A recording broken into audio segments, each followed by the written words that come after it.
What's up, you guys? Welcome back to my channel. My name is Ashley. For those who are new here, hello and welcome.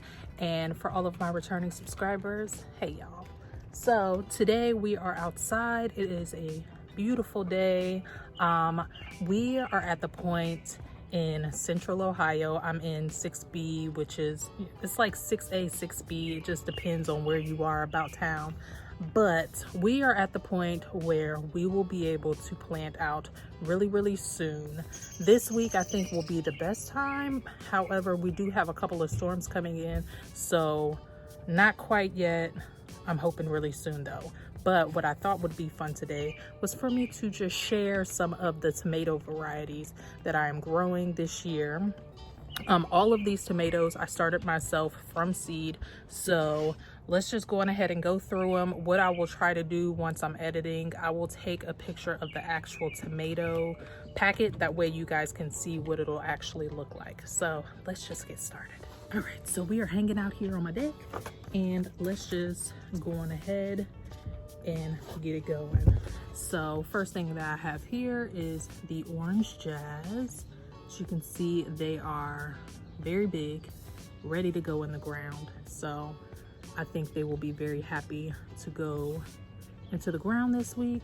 But yeah, the orange jazz, which is like a medium size, like slicer. And then I have a green sausage. I have a few of these actually because I had some that I had just extra of. I just had some extra seedlings. So these are like aroma variety and they get, you know, maybe about this big, and they are a green tomato. Again, you guys will see pictures. Next here I have the Black Beauty, which you can see the stem is a nice rich purple color. Hopefully you can see that. This guy is humongous, so ready to go in the daggone ground. But yeah, this is a favorite of mine. It's another larger slicer and it has like a rich purple, almost black color to it. It is absolutely gorgeous. I highly recommend everybody grow it. It is absolutely delicious on sandwiches. If you like tomato sandwiches, it's my fave. Then here we have a Rutgers, which is your traditional, like probably what you would see in the store. This is an heirloom variety, a very popular heirloom variety. You can see some of these leaves are a little spent. I think they're just tired of being in these itty bitty pots. But yeah, the Rutgers. And I like to create like a variety of colors. Last year I didn't grow two of the same plant at all as far as tomatoes are concerned, and I think I like it that way. Next is the Kellogg's Breakfast, which is another slicer variety. This one, I want to say it's either orange or yellow. I want to say they have both of the same type of variety, or both colors rather, but I'll have to look at the packet. I want to say this one is an orange Kellogg's Breakfast. Then here we have a Roma, which is, you know, your traditional Roma, which you would find in the grocery store.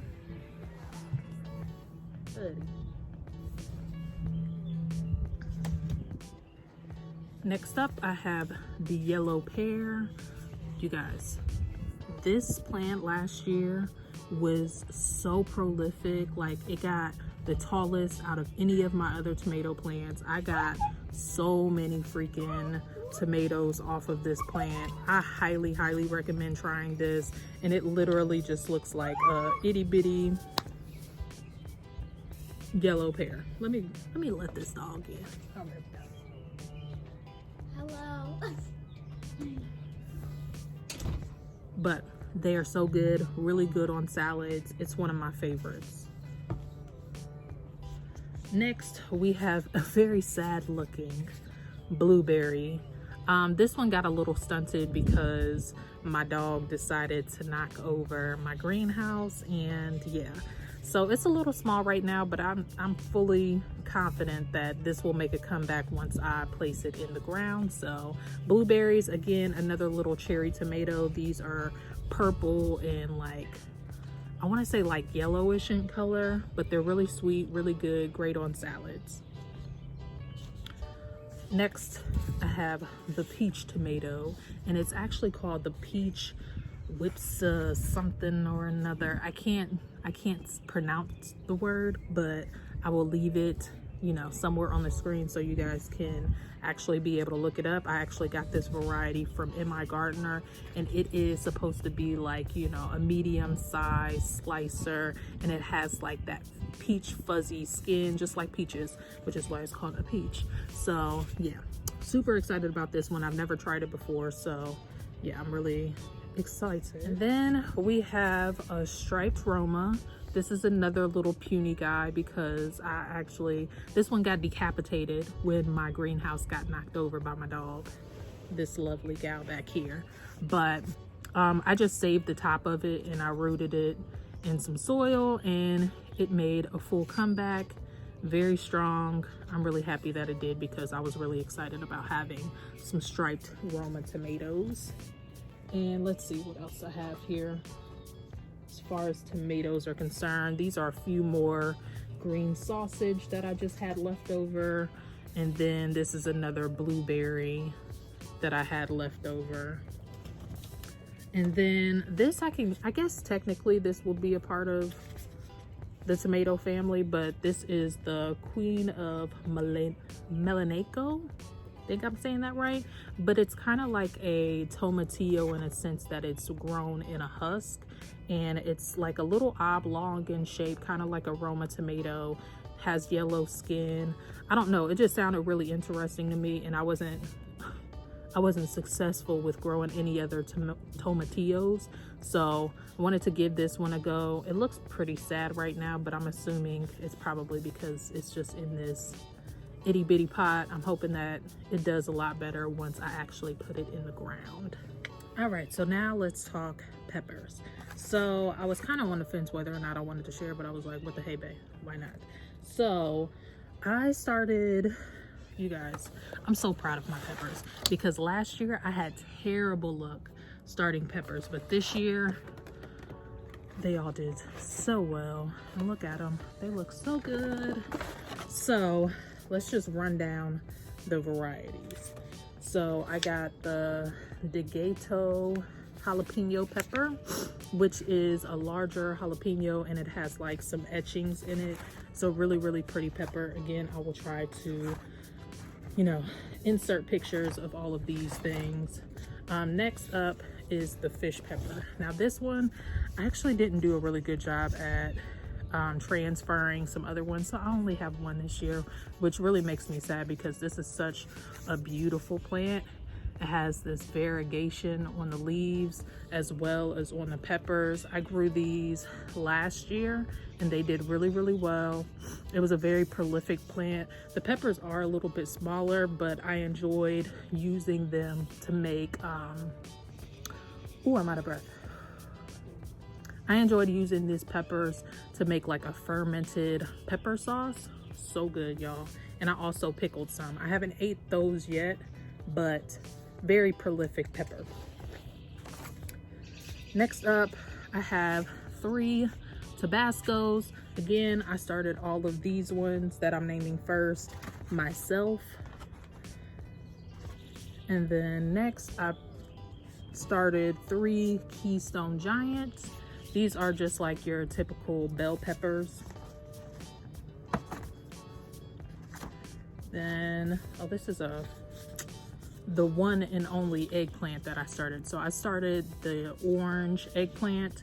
I'm not a huge fan of eggplants, but I thought this one looked interesting, so I went on ahead and started that one.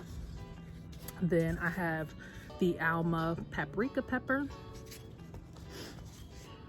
some cayenne pepper, which this one, I don't know why he looks so sad. I think he just needs a little bit more time indoors. He's a puny guy. This is another Keystone Giant, another Alma, and yeah, that's pretty much it. Oh, I said cayenne. Yeah, cayenne pepper. And then I had some really, really poor germination on my on my normal jalapeno peppers. So I ended up picking up some just from the nursery. So I have 3 of these guys to make all of my my pickled jalapeno peppers. And that is it for my pepper. All right, you guys, so that is pretty much it. That's all I wanted to share today as far as the varieties that I was growing for my tomatoes and peppers. I will go through and show you guys everything that I'm growing as far as like cucumbers and zucchinis and things like that. But all of those things are like pretty basic. I just wanted to show you guys the varieties that I started. Again, everything except for the jalapeno peppers were started by seed. Again, I encourage everybody can do this. If I can do it, you can do it. I swear it's not that difficult. It just takes a little bit of time, a little bit of nurture, and a whole lot of watering. So I hope that you guys enjoyed this video. Definitely stay tuned for an updated garden tour. I'm waiting for my husband to build one more raised bed for me, which hopefully that happens today, so I can get these babies in the ground this week. Again, I hope that you guys enjoyed this, and until the next time, peace out.